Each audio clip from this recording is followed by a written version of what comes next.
Hallo und herzlich willkommen zu diesem Video. Heute geht es um die DJI Air 2S und die DJI Mini 2 und wir vergleichen das Flugverhalten. Braucht man 5K Bildqualität, um gute Bilder zu schießen? Wie sind die Unterschiede in der Bildqualität? Wie nehmen diese beiden Drohnen auf? Die Akkulaufzeiten, die werden wir ebenfalls vergleichen, das Flugverhalten und natürlich auch den Preisunterschied, denn die ist doppelt so teuer im Combo-Pack wie die DJI Mini 2 und wir vergleichen heute auch nur den Combo-Pack, weil da hast du wirklich alles an Luxus drin von DJI, was man für den Drohnenflug braucht. Alles das jetzt in diesem Video. Ich wünsche euch viel Spaß beim Anschauen.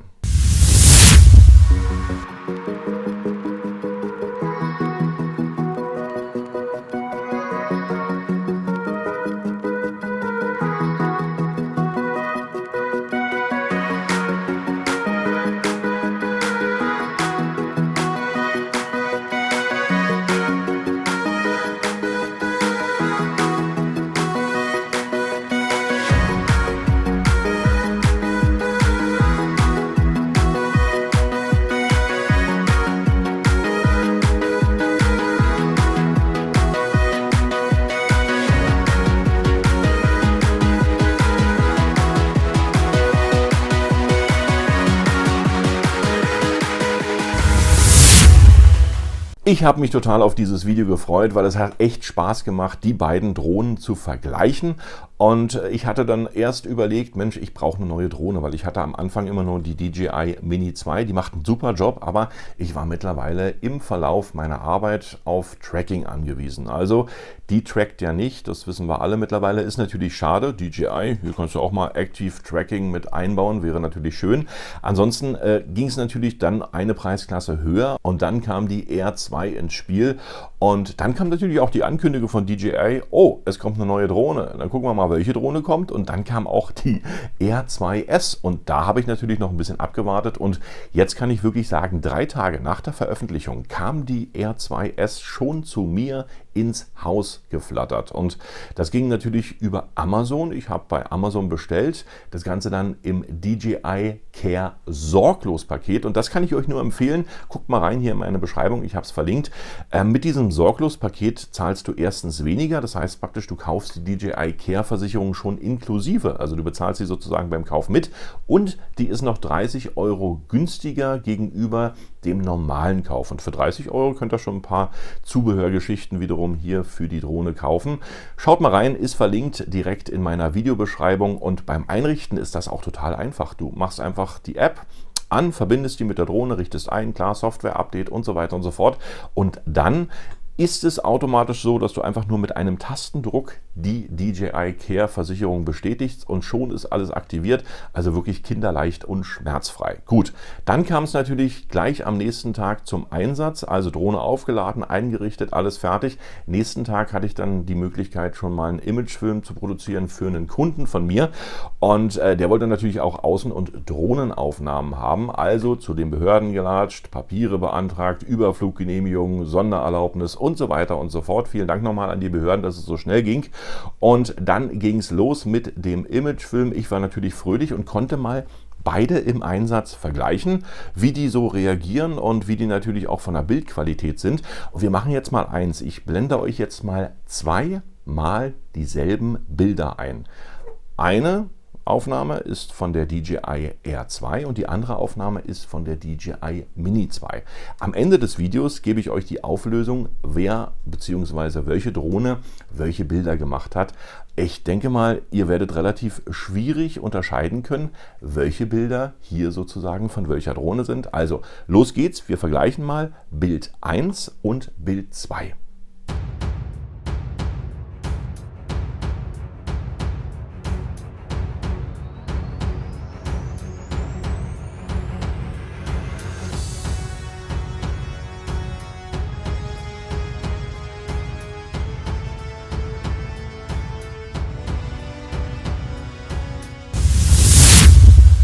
Bei den Bildern sieht man natürlich, dass beide unwahrscheinlich gute Aufnahmen bei Tageslicht machen und wirklich jetzt, wo ihr das schaut, entweder auf dem Handy oder auf dem Smartphone oder auf dem iPad oder auf dem Fernseher, wirklich nicht so viele Unterschiede erkennbar sind bei guter Ausleuchtung und Tageslicht. Aber wir wollen natürlich jetzt mal beide vergleichen von der Bildqualität und da gibt es natürlich auch schon riesengroße Unterschiede. Zum Beispiel kommt die DJI Mini 2 mit 4K maximal 30 FPS oder du stellst sie in 2,7K ein mit maximal 60 FPS. Dann hat sie einen 1/2 CMOS-Sensor und die maximale Übertragungs-Mbit-Rate liegt hier bei 100 Mbits. Die DJI Air 2, die kommt mit 5,4K maximal 30 FPS oder bei 4K UHD, da geht sie bis zu 60 FPS. Die hat natürlich einen großen 1 Zoll Sensor verbaut und überträgt mit einer Videobitrate von 150 Mbits. Die R 2 wurde gefilmt mit 5,4K 30 FPS und die Mini 2 hatte ich in der Einstellung 4K 30 FPS. Beide haben natürlich den Automatikmodus verpasst bekommen, damit man sie gut vergleichen kann, aber zusätzlich natürlich noch einen 32ND-Filter wegen des starken Sonnenscheins. Bei der Bildeinstellung hast du natürlich bei der DJI Air 2S eine ganze Menge mehr Möglichkeiten, hier dein Bild einzustellen. Neu ist auch das Fokussieren, denn du kannst mit deinem Daumen direkt auf das Display drücken und fokussierst hiermit die Drohne bzw. die Kamera auf den gedrückten Bildausschnitt. Das ist neu, das hat die DJI Mini 2 natürlich nicht. Und wir schauen uns jetzt mal die Lowlight-Geschichten an, denn hier gibt es deutliche Unterschiede von der Bildhelligkeit und natürlich auch von den Kontrasten. Und es war wirklich fast dunkel draußen und die Air 2, man sieht es, die erfasst noch Kontraste und dunkle Bilder. Aber bei der Mini 2, da sieht man natürlich, dass nur noch die hellen Bildbereiche erfasst werden, aber trotzdem sind diese hellen Bildbereiche scharf. Und das ist super, also das mag ich auch bei der DJI Mini 2, dass die hier sozusagen noch nicht diese wunderbaren ausgewaschenen Bilder präsentiert, sondern erst wenn das Licht wirklich richtig wenig wird, dann fängt sie natürlich an, Bildrauschen zu produzieren. Der Vorteil bei der DJI Air 2S ist natürlich die riesengroße Bildgröße von 5,4K, mit der du dort direkt aufnehmen kannst, denn damit kannst du in der Nachbearbeitung diese 5,4K wieder in 4K stauchen und hast natürlich noch die Möglichkeiten, wenn du jetzt so verschiedene Effekte mit einfügst oder Sachen sozusagen ranzoomen möchtest in der Videoschnittsoftware, dass du natürlich aufgrund der 5,4K einen größeren Bildausschnitt ziehen kannst, der dir dann sozusagen von der Qualität nicht abrauscht. Also 5,4K sind schon gut, man braucht sie aber nicht, weil du ja in 4K deine Videos produzierst oder in 6K oder in 8K. Ich bin immer der Meinung, dass 5,4K so ein Zwischenformat ist. Ja? Also ich meine, das ist natürlich gut, es zu haben. Entweder 4K, 6K oder 8K, das ist natürlich die Richtlinie, aber 5,4K, da rutscht das Format so ein bisschen dazwischen. Es ist nicht schlecht, es ist auch gut, dieses Format zu haben. Du brauchst es aber eigentlich nicht, wenn du jetzt sozusagen deine Videos produzierst, denn du strahlst ja nicht mehr als 4K aus. Ich kenne wenig Leute, die einen 8K-Fernseher haben, beziehungsweise einen 6K-Fernseher, maximal einen 4K-Fernseher, aber dann auch schon meistens dann Ultra HD und das ist noch kleiner, das Format. Also wie gesagt, 4K ist völlig ausreichend. 5,4K, wenn du gute Bildbearbeitung machen möchtest, hast du hier noch ein bisschen Puffer und das ist natürlich positiv.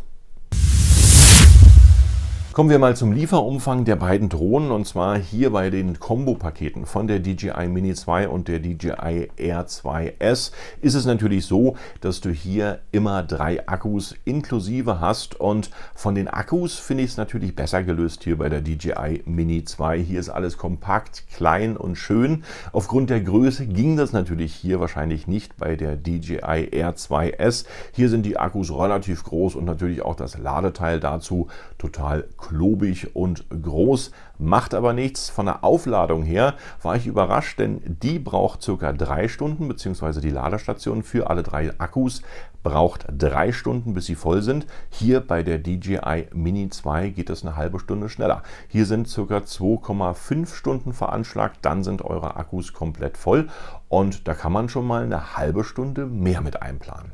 Beide haben natürlich auch eine unwahrscheinlich schöne Tasche, wo man viel reinbekommt. Die eine ist etwas kleiner, die andere ist etwas größer. So, dann haben wir natürlich die Fernsteuerung und dazu gibt es bei der DJI Mini 2 und bei der DJI Air 2S die gleiche Fernsteuerung. Wer jetzt aber denkt, aufgrund von der schönen Einfachheit und Gemütlichkeit, er könne mit einer Fernbedienung beide Drohnen fliegen, ja, den muss ich enttäuschen. Mittlerweile geht das nicht mehr. Jedenfalls bei mir ging es nicht. Vielleicht seid ihr ja schlauer. Auf alle Fälle ging es nur hier sozusagen mit der jeweiligen Fernbedienung für die DJI Air 2S, diese auch zu fliegen.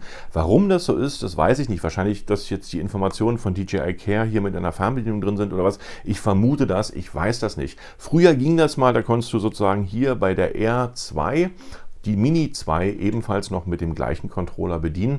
Leider Gottes geht das jetzt nicht mehr. Also wenn ihr wirklich mit beiden Drohnen unterwegs sein solltet, bedenkt bitte, dass ihr beide Controller mitnehmt, sonst gibt es da wahrscheinlich ein bisschen mehr Stress. Wenn ich mich geirrt habe, haut's in die Kommentare, wenn ihr sozusagen mehr wisst. Ich hatte, wie gesagt, das Problem, ich wollte es mir gemütlich machen beim Dreh und wirklich nur eine Fernbedienung, so musst du nicht immer wechseln. Ging leider nicht. DJI wollte von mir sozusagen die richtige Fernbedienung für die DJI Air 2S haben. Warum auch immer, ich weiß es nicht. Beide fliegen natürlich nicht nur mit der gleichen Fernsteuerung, sie fliegen auch mit der gleichen App. Das ist die DJI Fly App. Aber bei den Flugzeiten, da kam es dann hier auch schon zu Unterschieden. Also die DJI Mini 2 war ein paar Minuten länger in der Luft als die DJI Air 2S. Das kann natürlich daran gelegen haben, dass hier die Akkus noch frisch sind. Ich hatte die Akkus das allererste Mal komplett geladen nach dem Kauf und bin natürlich dann gleich geflogen. Aber 5 Minuten war die definitiv länger in der Luft mit dem Akku als die DJI Air 2S. Aber wie gesagt, nehmt es mir nicht übel, wenn es dann nicht stimmt. Es kann natürlich auch sein, dass im Verlauf der jetzigen Akku-Ladezeiten die dann auch genauso lange fliegt wie die DJI Mini 2. Nur beim Dreh ist es mir aufgefallen, dass die so ein bisschen länger in der Luft war. Von den Akkus her kommt die DJI Air 2S mit einem 3500 mAh Akku und die DJI Mini 2, die hat 2250 mAh im Gepäck. Von der Sichtbarkeit geht natürlich der große Punkt an die DJI Air 2S. Die ist deutlich besser zu sehen in der Luft als die DJI Mini 2. Das liegt natürlich A an der Größe, die ist hier deutlich kleiner und verschwindet natürlich schneller im Himmel.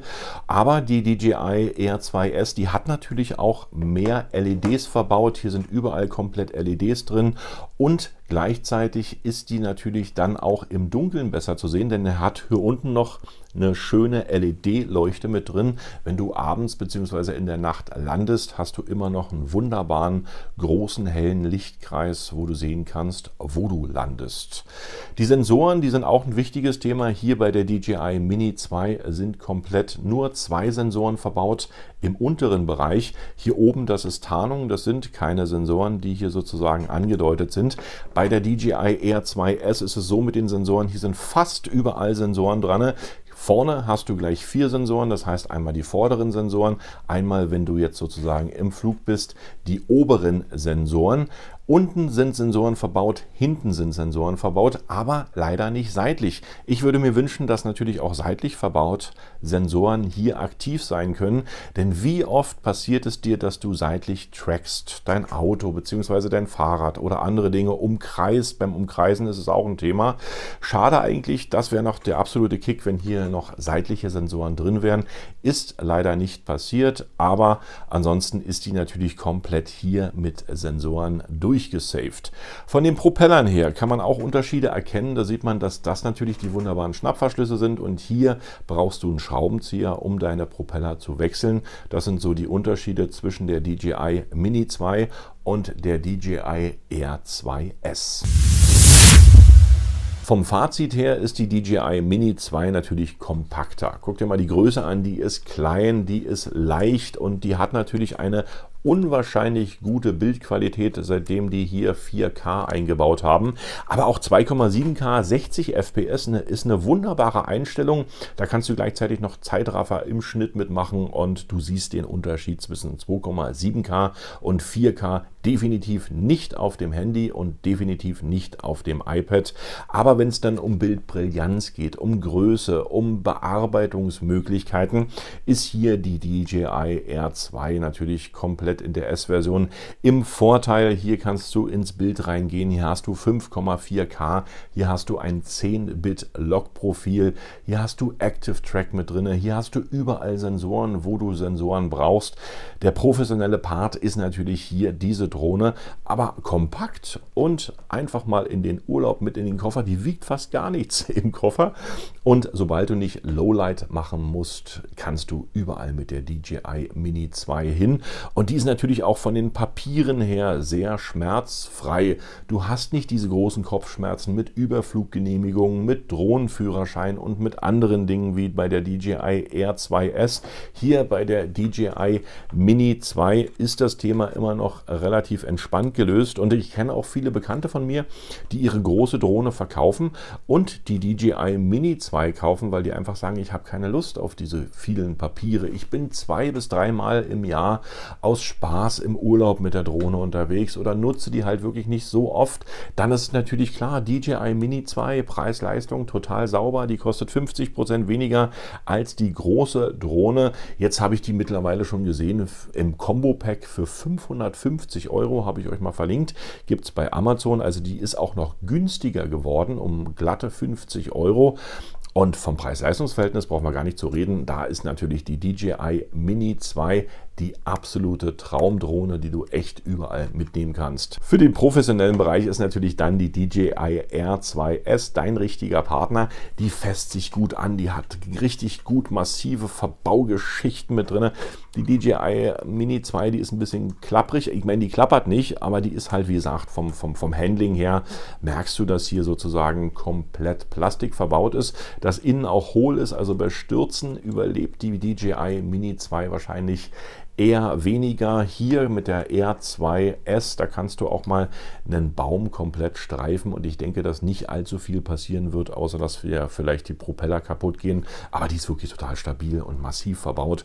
Also hier hast du echt eine richtig coole, wertige Drohne in Sachen Qualität für den professionellen Bereich. Ich sage es immer wieder, alles andere komplett DJI Mini 2. Ich bin begeistert und habe jetzt mittlerweile das Glück, dass ich beide Drohnen im Einsatz habe und auch beide Drohnen behalten werde, weil einfach für die unterschiedlichen Einsatzbereiche immer eine Drohne hier komplett verfügbar ist. Das gefällt mir. Und wenn man mal wirklich einen Außendreh hat, wo man viele Genehmigungen braucht, dann kann man das auch mal mit der DJI Mini 2 machen. Da hat man nicht so viel Papierkram auszufüllen gegenüber der großen, der DJI R2S. Ich bin echt begeistert von der DJI R2S. Die ist ja natürlich noch ein bisschen neuer und noch ein bisschen aktueller. Und was die da sozusagen reingebaut haben und was du da im Schnitt rausholen kannst, wow, also alles weiß ich auch noch nicht, weil ich habe, wie gesagt, euch jetzt erstmal nur eine kurze Übersicht bieten können. Mit der R2S muss ich mich nochmal richtig und intensiv beschäftigen. Das geht natürlich nicht, wenn du die hast und direkt am nächsten Tag schon zum Dreh einsetzen musst. Da hast du viele verschiedene Möglichkeiten, die du machen kannst, aber so richtig schön reinversetzen in die Drohne kann man sich natürlich dann, wenn man Zeit hat. Auf alle Fälle bedanke ich mich bei euch fürs Zuschauen. Ich wünsche euch eine entspannte Zeit. Sehr gern bis zum nächsten Video und wenn ihr Ideen und Anregungen habt, dann direkt in meine Kommentare beziehungsweise gebt mir gern ein Like beziehungsweise ein Abo. Bis dahin sage ich Tschüss, Bye Bye und Winke Winke.